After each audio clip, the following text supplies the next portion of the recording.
Meskipun Qin Yichen tidak dapat lagi menjelajahinya sekarang, dan meskipun Skynet tak terbatas ini membuatnya hanya merasa tidak enak, setidaknya dia telah melampaui makhluk yang tak terhitung jumlahnya, dan bahkan persepsi antara alam semesta dan surga. Melampaui kekuatan besar seperti Ke Tiangxuan. Karena bahkan Ke Tiangxuan hanya dapat menggunakan kebijaksanaan untuk berspekulasi tentang segala macam hal, tetapi tidak dapat memastikan, apalagi menangkap aliran ruang dan waktu dengan berdiri di luar. Tapi Qin Yichen, setidaknya bisa memulai. Setidaknya Anda bisa mencapai jaringan takdir yang tak ada habisnya.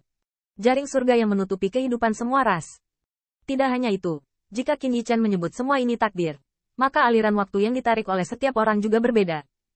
Itulah perbedaan antara kekuatan pengaruh setiap orang di masa depan dan di dunia ini. Qin Yichen berpikir sejenak dan memutuskan untuk menyebutnya rasio berat takdir. Kalau ada kata-kata, mungkin seperti bulu atau taisan, jadi bobot takdirnya seperti ini. Pengaruh paling signifikan dan langsung dari bobot takdir adalah status dan kekuatannya. Meski kejam, itu sangat realistis. Dengan kekuatan seperti Ke Tiangxuan, satu pemikiran dapat menentukan hidup dan mati makhluk yang tak terhitung jumlahnya. Prestise kaisar, dan penghancuran banyak wilayah bintang bukanlah lelucon. Tapi yang biasa dan umum, dan bahkan pembangkit tenaga listrik dunia Dewa Qin Yichen hari ini, memungkinkannya untuk banyak berubah. Cara yang lengkap, tetapi tidak dapat membuat gelombang apapun. Tapi tidak pasti. Bagaimanapun, yang kuat sekarang kuat, dan rasio berat takdir bukan hanya tentang saat ini. Qin Yichen melirik ke aula utama dan menemukan bahwa takdir-takdir orang-orang di Kewensan tidak lama jelas. Mereka semua mungkin mencapai kekuatan besar di masa depan dan mengendalikan dunia. Dan rasio berat takdir Putri Wenxing lebih dalam daripada saudara laki-laki dan perempuannya. Itu karena ikatan antara Putri Wenxing dan dia. Qin Yichen tercengang, karena dia menemukan bahwa takdir Putri Wenxing sangat dalam karena dia. Tidak hanya Putri Wenxing, tetapi juga Kewensan, dan Ke Tiangxuan. Semua orang di aula telah mengubah rasio berat takdir karena belenggu. Tampaknya rasio berat takdir mereka sangat bergantung pada takdir Qin Yichen. Qin Yichen melihat dirinya lagi, dan benar-benar terkejut.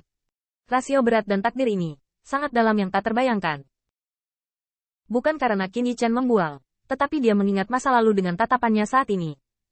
Bahkan jika itu adalah seorang remaja alkimia yang masih dalam 10.000 ras manusia daratan, bobot takdirnya sangat dalam.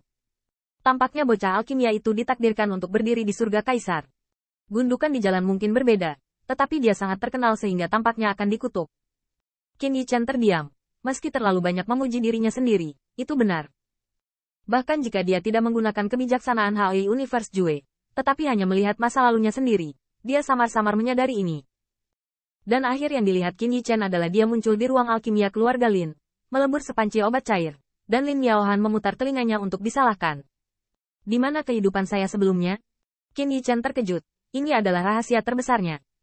Tapi sekarang, dia bisa melihat bahwa akhir masa lalunya telah mencapai batas dengan HI Universe. Kehidupan lampau, seolah-olah tidak ada ruang dan waktu yang dihubungkan oleh arus. Qin Yichen tidak tahu apakah pencapaiannya masih kurang atau apa, tetapi dia tidak bisa membohongi dirinya sendiri. Kelahirannya kembali tampaknya mengubah segalanya secara diam-diam. Bola roh surga dan bumi. Qin Yichen bergumam pelan. Dia tidak bisa menebak jawabannya. Tetapi dia merasa bahwa kekuatan terpisah Kaisar Haoi, pencipta keputusan alam semesta Haoi, mungkin benar-benar melihat aliran waktu dan ruang puluhan juta tahun kemudian. Qin Yichen mengangkat kepalanya. Meskipun dia tidak bisa melihat alam jiwa naga, dia samar-samar merasa bahwa kebijaksanaan nenek moyang mempengaruhi dia dan dunia di mana-mana. Qin Yichen pulih, kebijaksanaannya habis, dan pada saat ini, eufemisme mencurigakan Putri Wenqing benar-benar datang. Kayu, pencapaian ruang waktumu. Bukankah itu menakjubkan? Dewa bawaan benar-benar begitu kuat? Qin Yichen mendongak. Putri Wenqing akhirnya menanyakan pertanyaan ini. Tidak hanya Putri Wenxing, tetapi bahkan leluhur kedua Kaisar Ke pun penasaran. Anda harus tahu bahwa meskipun ada pencerahan seperti ini, mereka juga mengalaminya. Tetapi cara ruang dan waktu adalah cara yang hebat. Dan Qin Yichen telah melakukan perjalanan ke seluruh dunia dalam ruang dan waktu, mendapatkan wawasan tentang masa depan. Seperti yang dikatakan Putri Wenxing. Bahkan jika dia adalah dewa bawaan, dia seharusnya tidak begitu berbakat, bukan? Qin Yichen menatap mata mencurigakan yang sepertinya sudah lama terlihat, dan tersenyum ringan. Ini adalah misteri ruang dan waktu dalam Taoisme bawaan Heze. Begitu kata-kata ini keluar, Putri Wenxing mengucapkan, dan kemudian semua mata yang bingung menjadi iri. Ini adalah jawaban yang telah lama dipikirkan Qin Yichen, dan ini juga merupakan garpu yang paling dapat diterima di masa depan. Bagaimanapun, Taoisme bawaan Heze adalah kebijaksanaan tertinggi dari klan Heze. dan tidak ada yang akan meragukan bahwa klan Kaisar yang telah mencoba-coba dalam ruang dan waktu. Terlebih lagi, Heze Xian Daojing sekarang ada di tubuh Qin Yichen. Dia berkata ya, itu dia. Jangan tanya. Bertanya adalah Taoisme bawaan Heze. Tianxing, kamu memiliki prestasi yang luar biasa dalam hal ruang dan waktu, yang membuat orang tua itu iri. Pujian Ke Tiangxuan datang dari lubuk hatinya, belum lagi yang lain. Qin Yichen hanya membuat masa depan muncul di masa sekarang. Itu bukan untuk menyapa. Itu karena dia bisa membuat ruang dan waktu kacau dan berbaur, dan membiarkan tubuh masa depan menghadapi perang sekarang. Dengan kata lain, Qin Yichen sekarang dapat memanggil diri lain untuk bertarung. Selain itu, bahkan tubuh masa depan dapat memadat. Ke Tiangxuan tidak ragu. Kecuali untuk hukum Dao Tirani dari klan Kaisar Ke yang telah ia kembangkan, Qin Yichen hampir dapat menghindar dalam ruang dan waktu dengan kekuatan supernatural biasa. Perpaduan tubuh masa depan dan tubuh saat ini setara dengan meledakkan dua kekuatan tempur.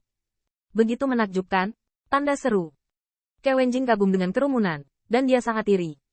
Intinya kedua patung itu bertemu dan menghadapi musuh bersama-sama. Keajaiban semacam ini membuat mereka menjadi kerinduan yang tak terkatakan.